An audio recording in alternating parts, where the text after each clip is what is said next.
Hello friends, कैसे हैं आप सब। आई होप आप सब ठीक होंगे, मस्त होंगे और अपने तैयारी में मग्न होंगे। पिछला वीडियो में हमने शिक्षा के सार्वभौमिकरण के बारे में पढ़ा था, है ना। आज फिर एक महत्वपूर्ण टॉपिक लेकर के आए हैं, है ना। तो वीडियो में आगे जाने से पहले अगर आप मेरे चैनल में नए हैं तो मेरा चैनल सब्सक्राइब कर लीजिएगा, वीडियो को लाइक कीजिएगा और शेयर जरूर कीजिएगा ताकि उन जरूरतमंद छात्रों तक पहुंच जाए जो बीएड कर रहे हैं और ये टॉपिक उनके कोर्स में है ना। तो आज का टॉपिक है शिक्षा के सार्वभौमिकरण की अवस्थाएं, है ना। शिक्षा के सार्वभौमिकरण की अवस्थाएं यानी पिछला टॉपिक हम लोगों ने पढ़ा था शिक्षा के सार्वभौमिकरण, है ना। शिक्षा का सार्वभौमिकरण किया जाएगा तो इसके कितने चरण होंगे, कितने अवस्थाएं होंगे, इस बारे में हम लोग आज चर्चा करेंगे, है ना। देखिए, stages of universalization of education, है ना। क्या क्या महत्वपूर्ण है उस चीज के बारे में हम लोग डिस्कस करेंगे, है ना। शिक्षा के सार्वभौमिकरण की अवस्थाएं, stages stages of universalization of education. शिक्षा के सार्वभौमिकरण की तीन अवस्थाएं हैं, है ना। शिक्षा के सार्वभौमिकरण की तीन अवस्थाएं हैं जो आगे हम लोग डिस्कस करेंगे। और इस वीडियो का एक महत्वपूर्ण इसलिए भी है कि आज से हमारे मतलब जितने भी वीडियो आएंगे वो हिंदी एंड इंग्लिश दोनों में आएंगे, है ना। तो बहुत सारे सवाल थे, बहुत सारे मेरे पास क्वेश्चन आ रहे थे कि भाई इंग्लिश में भी मटेरियल दीजिए, है ना। तो आज के बाद आज से जो भी मेरा वीडियो अपलोड होगा वो हिंदी एंड इंग्लिश दोनों लैंग्वेज में होगा, है ना। तो ये उन लोगों के लिए भी फायदेमंद होगा जो इंग्लिश मीडियम में है और उन लोगों के लिए भी जो हिंदी मीडियम से एग्जाम तैयारी करते हैं, है ना। क्योंकि बहुत सारे कॉलेज में हिंदी में ही पढ़ाई होती है, हाँ।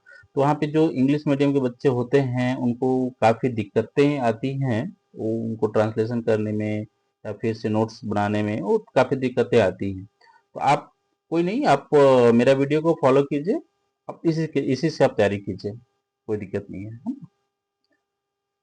There are three stages of universalization in education, which are as follows, है ना।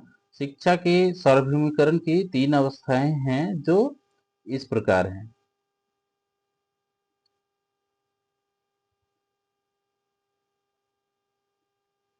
थोड़ा सा दिक्कत होता है, स्क्रीन में विजिबल नहीं हो पाता है इसलिए, है ना, स्क्रॉल करने में थोड़ा।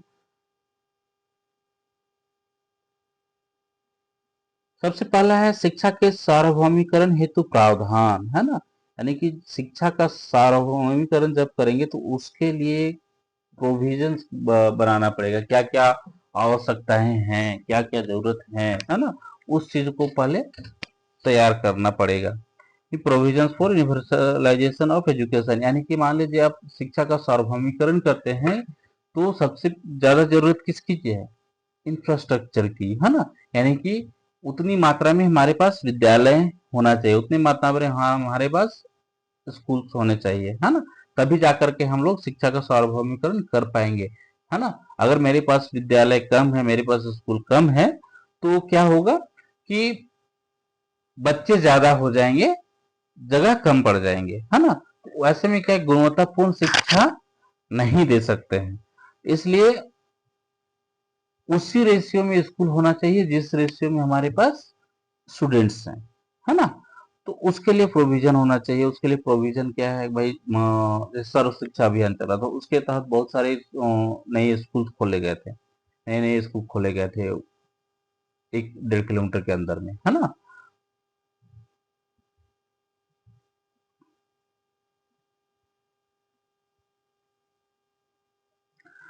उसके बाद सेकंड है प्रवेश की सार्वभौमिकरण, है ना।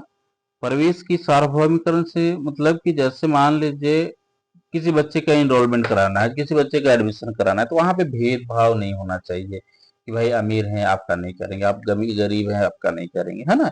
यूनिवर्सलाइजेशन ऑफ एनरोलमेंट ये सबके लिए। उसके बाद है अवधारण का सार्वभौमिकरण, यूनिवर्सलाइजेशन ऑफ रिटेंशन। सबसे बड़ी समस्या क्या आती है कि बच्चे को रिटेन करना, है ना, बच्चे को रिटेन करना। बच्चे एडमिशन तो ले लेंगे, मान लीजिए आपने कैंप लगाया, वहां पे 40 बच्चे एडमिशन ले लिए, लेकिन 40 बच्चे को प्राइमरी एजुकेशन कंप्लीट होने तक आपको विद्यालय में रुकना है ना। ये भी बहुत टफ काम है, क्योंकि होता क्या है कि 4 महीना आएगा, उसके बाद बच्चा छोड़ देगा, अगर वो इंटरेस्ट उसको मन नहीं लगा, उसको इंटरेस्ट नहीं आया पढ़ने में, वो छोड़ देगा। लेकिन सबसे बड़ी समस्या क्या है, उनको रिटेन कैसे करें, है ना। उसके लिए एक्टिविटी होते हैं, उसके लिए गवर्नमेंट के थ्रू भी बहुत सारे स्कीम चल रहे हैं, जैसे कि मिड डे मील योजना चल रहा है ना।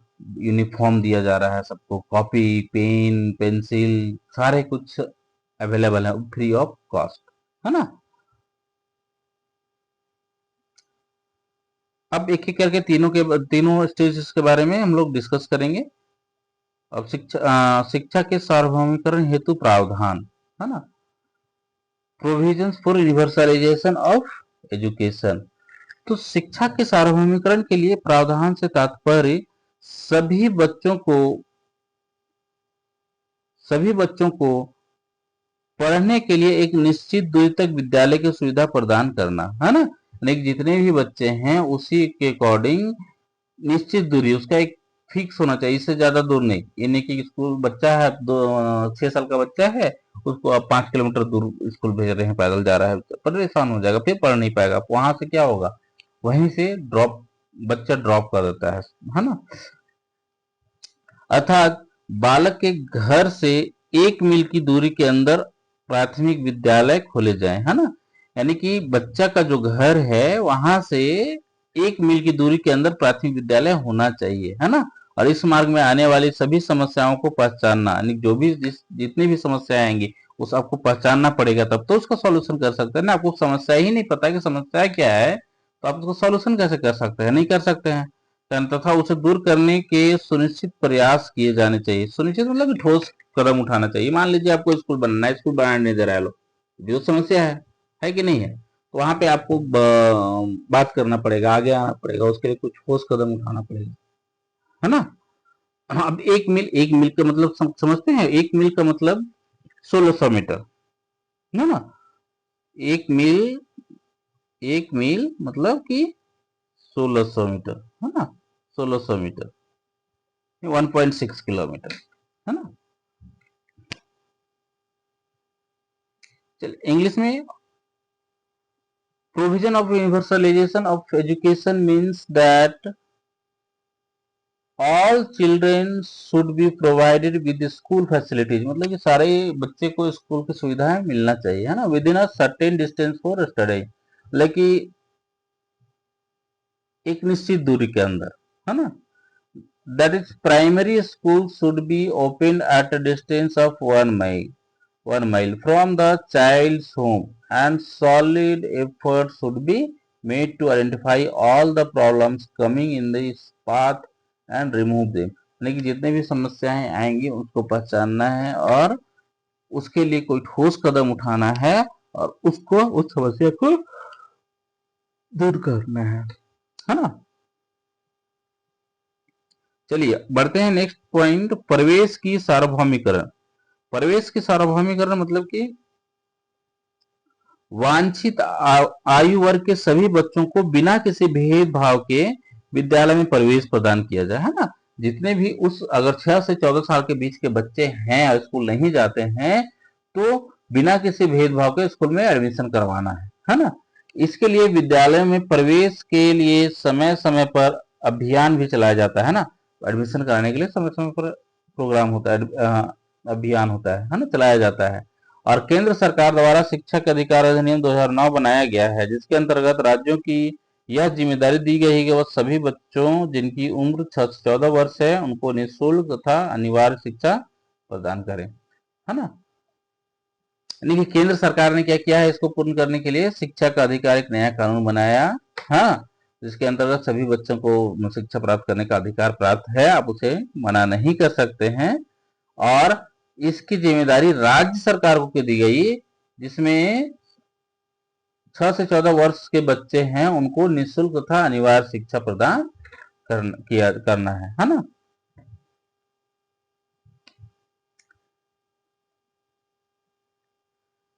Universalization of admission means that all children of the desired age group should be admitted to a school without any discrimination, है ना, लेकिन बिना किसी भेदभाव के स्कूल में एडमिशन कराना है.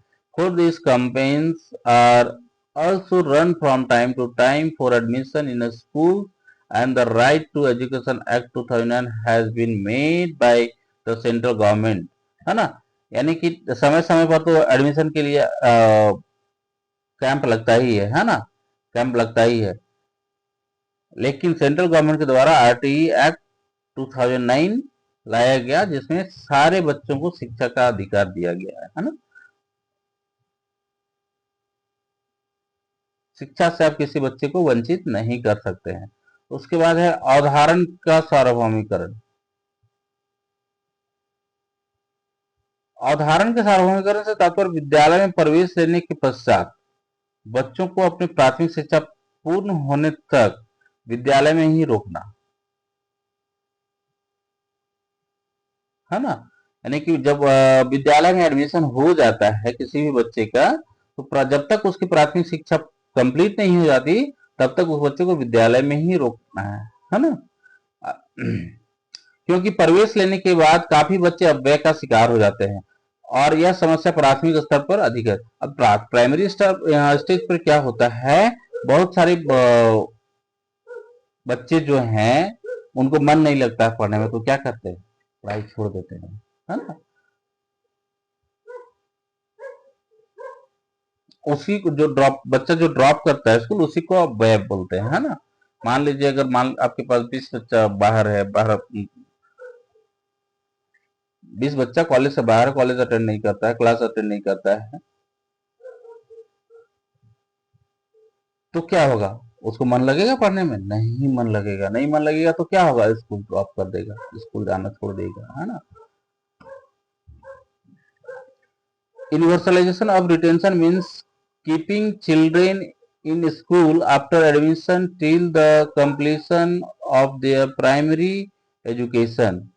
Because after admission, many children become victims of wastage, and this problem is more at the primary level, है ना.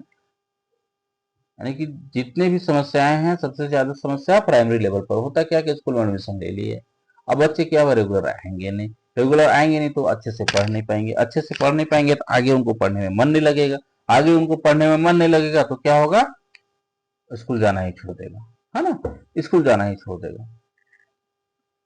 तो ये बहुत इंपॉर्टेंट है कि बच्चे को स्कूल में रोका जाए. कैसे रोका जाए, तो रोकने के लिए बहुत तरह का स्कीम चल रहा है स्टेट गवर्नमेंट के माध्यम से या सेंट्रल गवर्नमेंट के माध्यम से, है ना.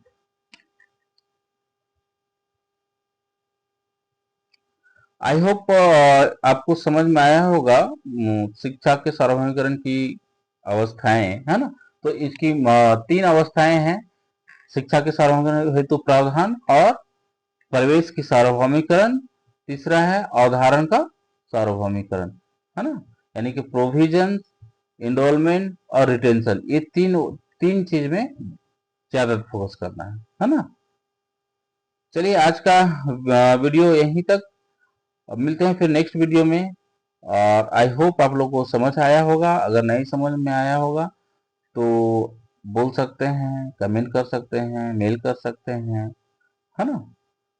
और अगर मेरा चैनल सब्सक्राइब नहीं किए हैं तो जरूर सब्सक्राइब कीजिएगा, और भी वीडियोज है उसको देखिएगा, है ना. कोई सजेशंस हो तो आप दे सकते हैं. चलिए once again, thank you so much.